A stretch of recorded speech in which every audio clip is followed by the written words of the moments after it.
Oh, we good? We good. Good. Good. Good. Good. Good. Cool. Oh, you want us to record? I guess. Yeah, sure. Yes. That'd be okay.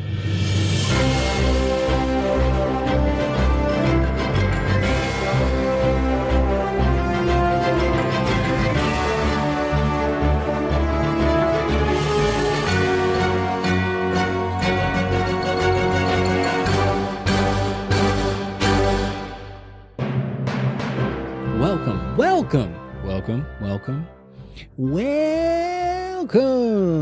to Tabletop Talk. I mean, that could be the one. That could be. Welcome to Tabletop Talk. It might help you get your swing in there if you practice a good sweet. That's pretty good too. And yeah, I do like that we both are doing the hand motions. That's how I keep myself on scale. Yeah. I was gonna say, I think it's like that theater singing and just like creative person. You have to use your hand for like anything. Makes sense. I'm lifting up my voice. Yeah, exactly. Or I'm going down and then I slide back up.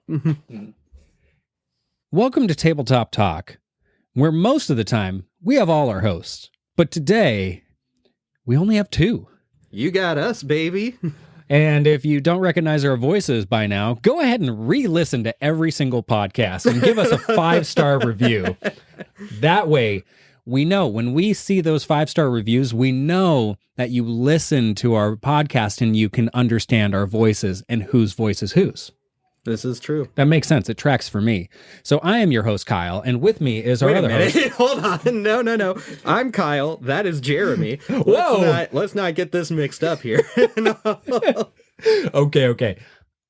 I am your host, Jeremy. And Kyle here.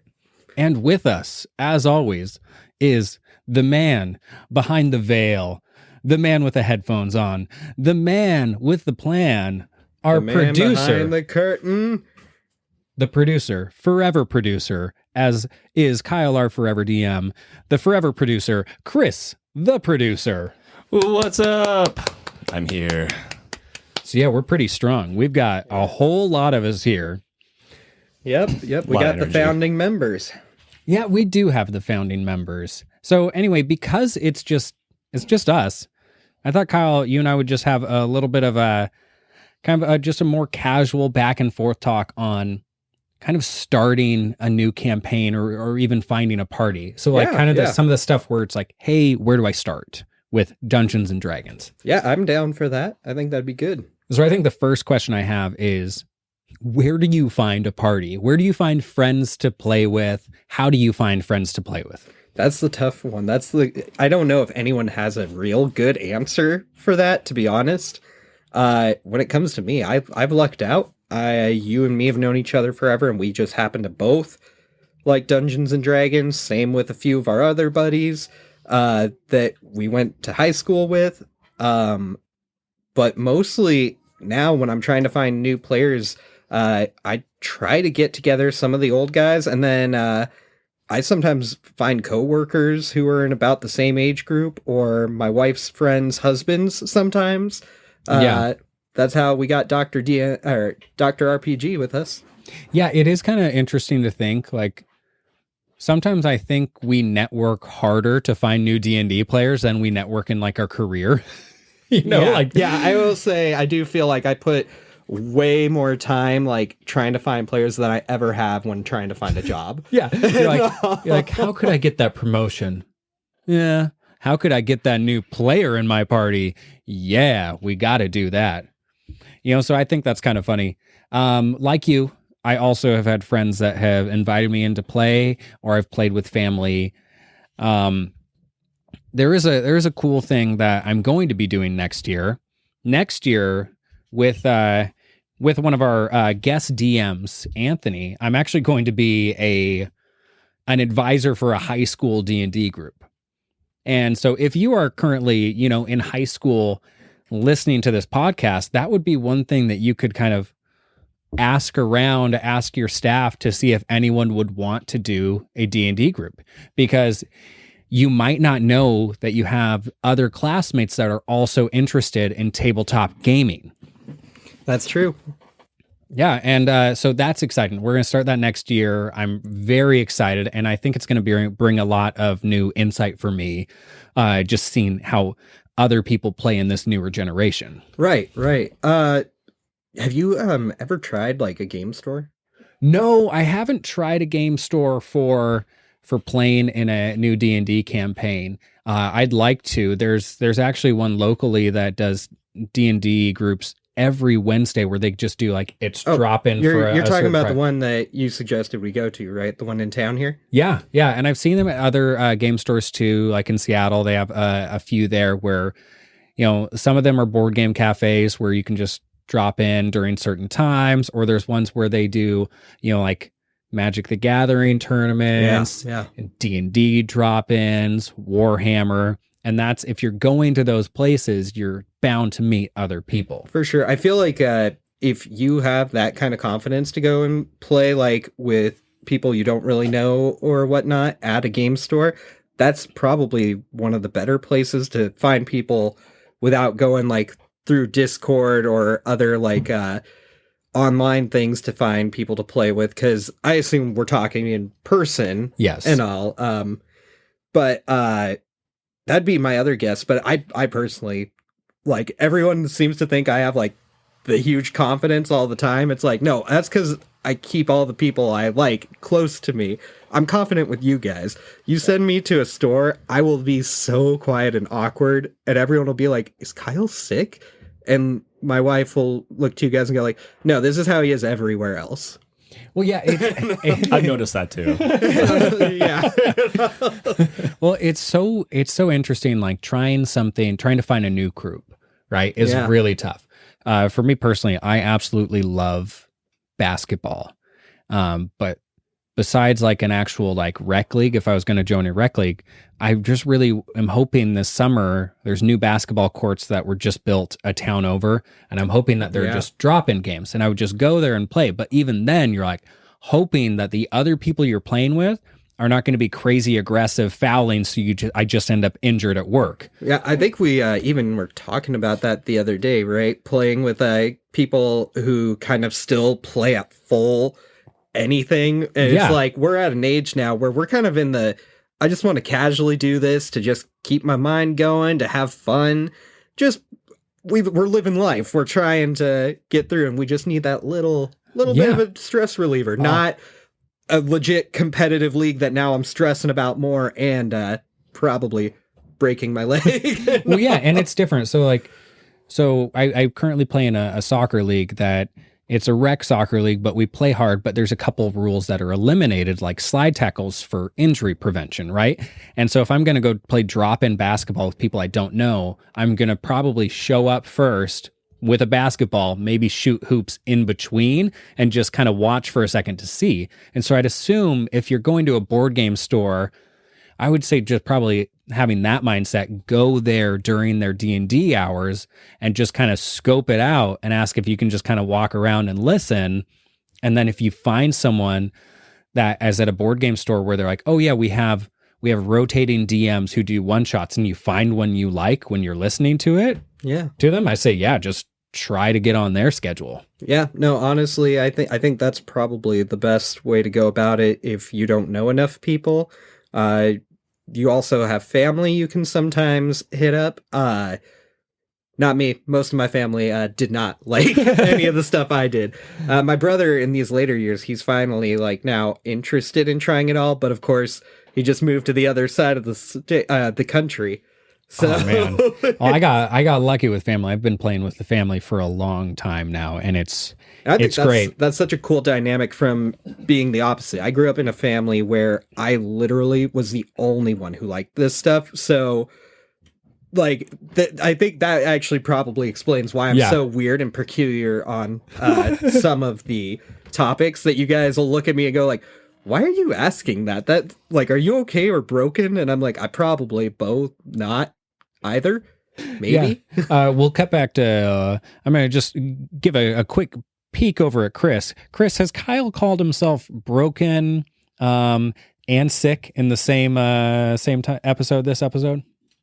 Yeah, he has. Okay, great. Kyle, you're not twice. always. Yeah, I think multiple times. This is just an in episode wellness check. Kyle, one, before I ask how are you, just want to know, I love you. I love you too. I love you guys. It's great. And we love you guys too out there. So give us that 5-star review. Yeah, there we go. There we go. Perfect plug. That feels like a Brant plug. No. Our notorious, the only character I think anyone out there knows from this channel. Yes. No. I think the last thing I would say, because sometimes you're lucky to have friends and family who like D&D when you like D&D. But I think a way to figure that out sometimes is to start with stuff that is similar to D&D. Baldur's Gate 3. There we go. I'm playing through it again.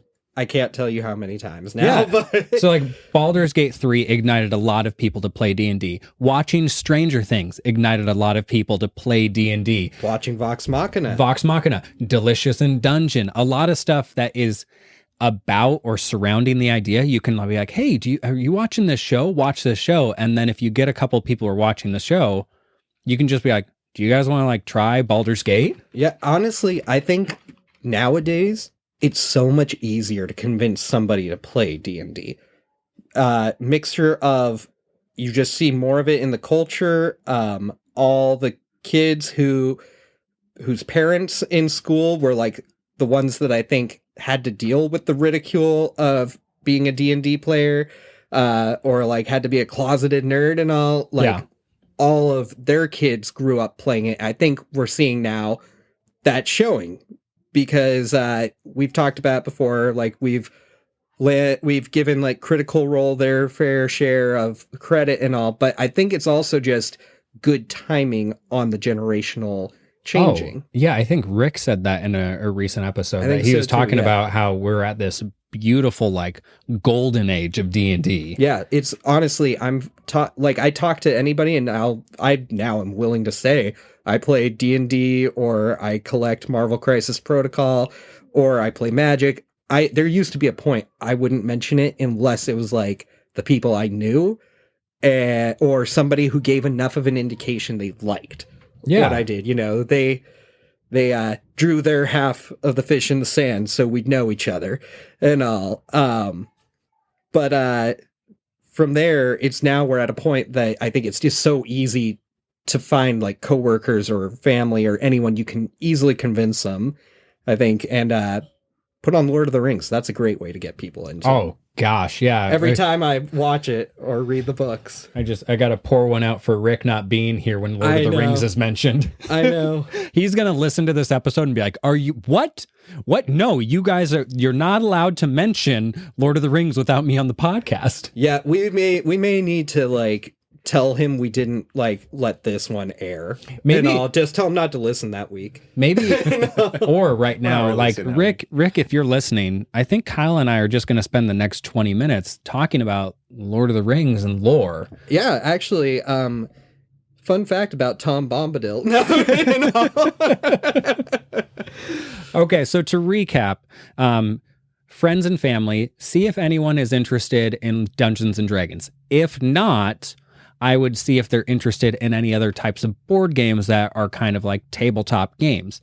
If not, see if they're interested in watching anything or playing a video game that's similar to Dungeons and Dragons. So Baldur's Gate 3, you've got Stranger Things where it's like that's on the way periphery, but they play Dungeons and Dragons and they mention it a lot. That's also a really good one to get people into Call of Cthulhu. You've got the Dungeons and Dragons just movie that you just be like, hey, Honor Among Thieves, it's just a comedy. It's a fantasy comedy. Yeah. You've got different animes and cartoons that are like, you know, Dungeons and Dragons. And I think if you start with those with friends and family, if you kind of make your way down, you're like, if yes, you're in. If no, move to this. And I think you can logically make your way into getting a few people excited about D&D and your friends and family. I think so too. Otherwise, you can always hit up that local game store. I'm sure you'll find people there willing to. They usually are hosting games. I can't think of any game store I've been to that doesn't have like a D&D night or a Magic the Gathering like Commander's night or something. Yeah, game stores are... I absolutely love that we still have game stores because they're a staple to the gaming community. And I think it's one of the few franchises that will not go down as easily as some of these other smaller stores with online sales increasing everywhere. Mm-hmm. I think game stores, like, nerds want to put their hands on stuff. Yeah. I mean, I want to see the book. I want the mini in my hand. I don't want to look at a picture of it and go, sweet. You know what happened the last time I did that? I bought a cool Cyclops mini that was like a third the size of what I thought it was going to be. I thought you were going to say that it came with 2 eyes. I have to double check. Hold on. Let me get my Triclops real quick. Yeah, let me get my Triclops. Okay. Now, moving on. Let's say that you have your party, right? And let's say that you are the DM.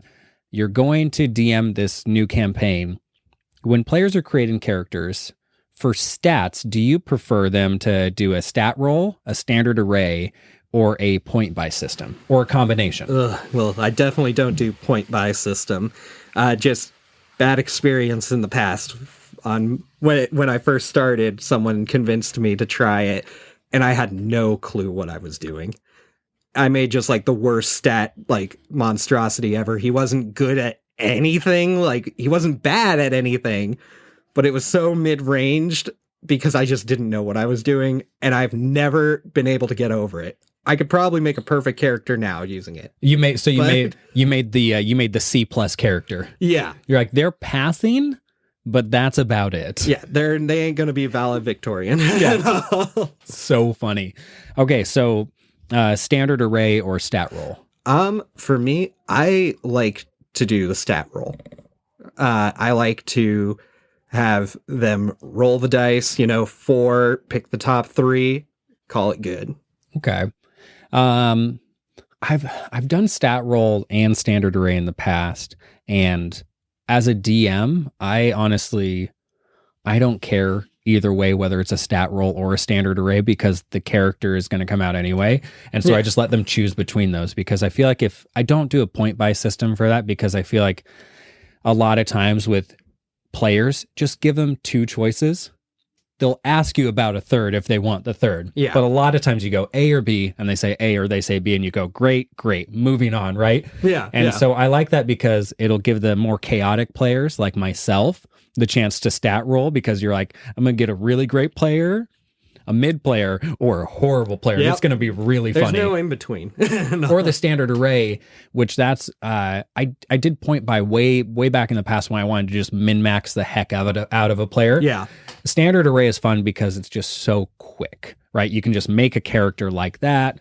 But I do enjoy the chaos of stat roll. So for me personally, if I'm a DM, I just say, hey, either take the standard array or the stat roll. I don't care which one. Just tell me your stats and let's see your player. Well, and I think in your one shot that we just recently did, where the freedom, what's the name of the party now? Oh, gosh, putting me on the spot. You are I need my notes. The Future Founders? I think it's the Future Founders. Yeah. I feel like that's not right. It's not right. Kyle, why don't you talk a little bit while I look that up in my notes? Because as a DM, I take notes. Pretty crazy. Good. So while you talk about level... What I was going to point out the Future Bringers. The Future Bringers. Oh my gosh. It's my own campaign. This is why when I'm DMing, I have my notes page pulled up. Well, in all fairness, though, we've only been playing like once a month. So, and we've only had like one coming on to pretty soon here. I think in the next few days or so, we were maybe not the next few days, but I know we were talking about doing it at some point this month. I did get to that answer before I pulled up my notes page, which if I had you guys with dice and I give you a distraction while I thought for a moment, but on the podcast, when we're just having dead audio, if I don't talk, I panicked. Common DM misdirection. So that was good. I don't even remember where we were at. What I was going to say though was in your campaign, I believe several of us did different ones, didn't we? Yeah. Because I know You did a Treven stat and roll. myself did stat roll, and that was the same with Liz and Ben. I think Rick did the standard array. Yeah, I thought he said he was going to. Which makes sense because I think Rick wants to be able to see all the stats that he could choose so he can align it with his character. Just Right. like, I know these and I don't want it to mess up who my character already is. And that's fine. I think, I like rolling them at random. That's just, for me at this point, it's kind of tradition. It's how I've always done it. So I like to just have everyone roll. But I'm not a monster. If you get like horrible, horrible rolls, I do allow you to reroll all of them. And I used to do a thing where it was like, if you rolled really bad on stuff, it would be you could reroll like 2 of them if you chose. Yeah. But now I just reroll the whole thing if you want. You get like 2 attempts, pick between them. What I will say, standard array I think is best if you are doing a online campaign because you know exactly what people did when they created characters. Yes, I get it. You want to be able to trust your players wholeheartedly, but we all know that 1 or 2 there might people be who that devil on the shoulder just sometimes gets a little too tempting. Yeah, so this one, it's not even to completely prevent them from, cheating. It's to give you the peace of mind that they didn't cheat. Exactly. Well, and I can openly say that as a DM, I've had that insecurity where I'm like, I trust that everyone did this right, but there's just something so shady about why is this guy's thing so high? And like, he's got several stats that are like 17, and an 18. Like, yeah. I didn't watch him do it. He did it all behind the thing. His lowest stat is a 14. It's possible. Yes. But unless I saw you do it, it gets a little... Yeah. I feel uncomfortable, and I don't want to accidentally call someone a cheater when they're not. Yes, and that makes complete sense. And you mentioned something right there. You said I didn't watch him do it, and it reminded me one of the most fun things I ever had creating a character. One of our DMs had us all do the stat roll one after each other while all of us were watching. That's awesome. It was crazy because you're like, oh my gosh, you got a 16. Whoa, you got a 19. Whoa, another 13. Whoa. And we're all doing this.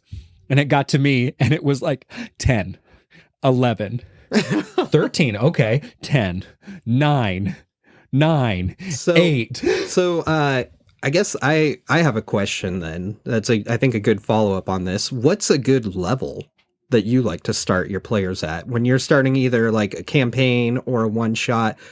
I know it can vary based on what you're planning, but do you have like an average? Are you someone who likes to start with like level 1? Do you like to have them start a few levels up? Or I think personally, I like to start if I was starting as a player or as a DM having my players, I like levels 3 to 5, somewhere in between 3 or 5. I really love 5 because a lot of classes get really cool features at level 5 or level 6. So there's like that, you're right on the cusp of a really cool thing. Mm-hmm. And I think with level 5, you can do enough things where your battles aren't stagnant. It's not like I hit or I do, I cast this cantrip. I cast this cantrip. I cast the same cantrip, right? Yeah. You have a bit of creativity that players can do. And I think unless you're a warlock, then you're just going to keep Eldritch blasting. Well, yes. And as a warlock in my other in one of my campaigns, yes, I Eldritch blast a whole lot. But it's so good. But it's really fun. It's so and fun. I do I add a little flair. I say what I'm doing, Yes, I get it. But there's other stuff you can do as a warlock, even though you only get a couple spells. Yeah. But I love levels 3 to 5. And honestly, so many of my campaigns, we redo characters after a couple of years. So it's not like we're Critical Role where we've been playing the same character for 10 years, right? Yeah. A lot of times we play the same character for, I think the max that we've done in some of mine is 3 or 4 years, which to me is a long time. That is really long. That's longer than most of my campaigns. But a lot of those campaigns, we don't progress up to level 20. You know, we're like I think the highest I've ever played as is level 13, which was very high. Could you imagine playing at level 20? No. I feel like that you're doing more work just looking at your character sheet than anything else. Honestly, playing as a level 20 character to me sounds exhausting. Yeah. Sounds like I have too much I can do and I have too much power. I want to be like, hey, level 3 to 5, where I'm like, I can do some cool stuff, but I'm still in danger all the time. Yeah. I feel like 3 is always a really good starter. Unless I really feel like throwing a one shot that I just want to throw out giant monsters and have you guys really go through, then I might make the exception and do 5 or 7. But that's really rare. And that's like a flat out, we are playing this once. Yeah. I would say, I know a lot of people do like starting as a level 1 character. Yeah. And I'll do that if I'm doing a module. Yeah. And I'm not faulting that. But for me personally, the only time I want to start as a level 1 character is if I'm playing a video game. So if I'm playing something where I'm like Baldur's Gate, Ultima Online, RuneScape, I'm going to give a throwback to that, you know, where you're starting with the stats and then you spend all of your time building that, right? It's starting from scratch. Yeah. But if I'm playing with other people, I'm like, I just want us all to start with some cool stuff, not be like, this person's got to do this and this person's got to, we're all weaklings. Right. Well, and I mean, there's something to that. In video game, it makes sense starting at level 1. I mean, you got to start somewhere. It'd be weird to start at a later level if you don't know how the levels work. But yeah, just running around panicking. Where D&D is like, all of it's very set. It's the same. It's not anything like in a video game. It works because level 1 is a slow way of learning the controls. And you begin to, as you get used to it, gain new skills. I think the same of D&D. I play a lot, though, with new people. We usually always have 1 or 2 guys who've never played.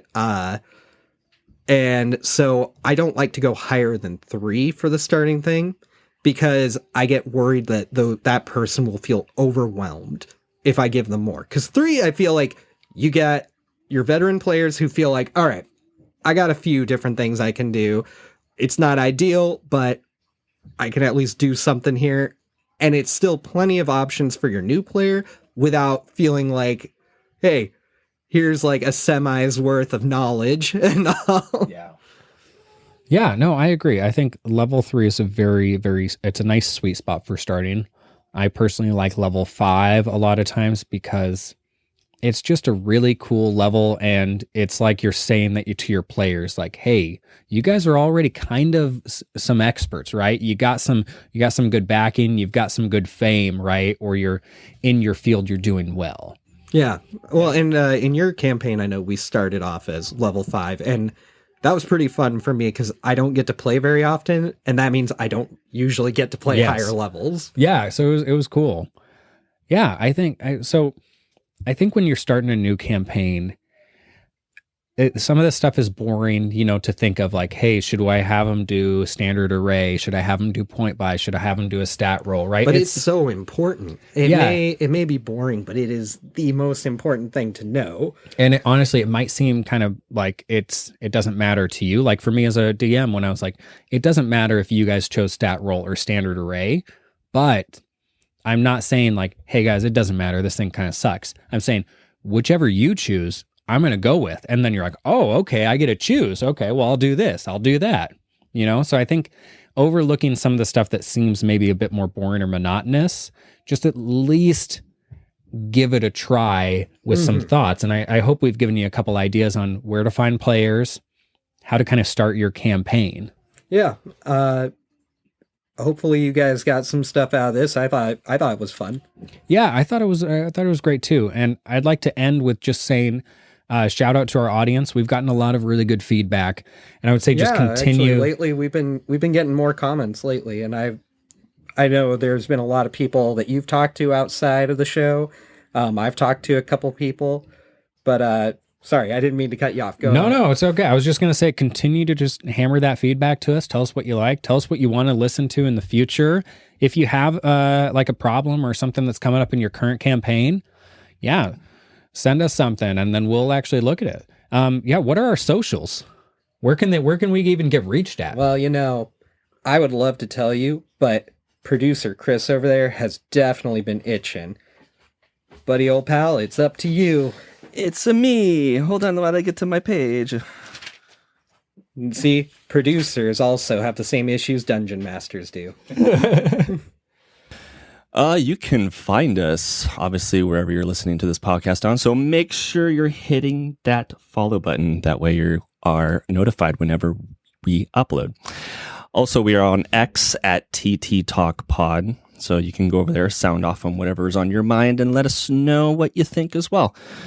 But on top of following, make sure you rate and review down below. Follow, rate, review. Gosh. Those are the key words there. Anyway, it's been great having you guys listen.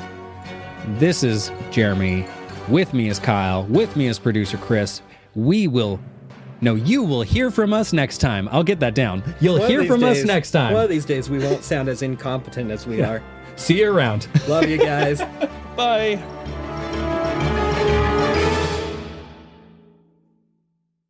I love that every time my instinct is to say, see you next time. And I'm like, no, I don't see you guys. You see me. And I'm like, no, you don't see me. I hear you. I'm like, no, I don't hear you. You hear me. And my brain has to do mental gymnastics for 10 seconds to get it figured out before I go, you'll hear us next time. And then I'm like, that sucks. I don't like the way that sounds. How do I make it sound right? And I'm like, whatever, go with it.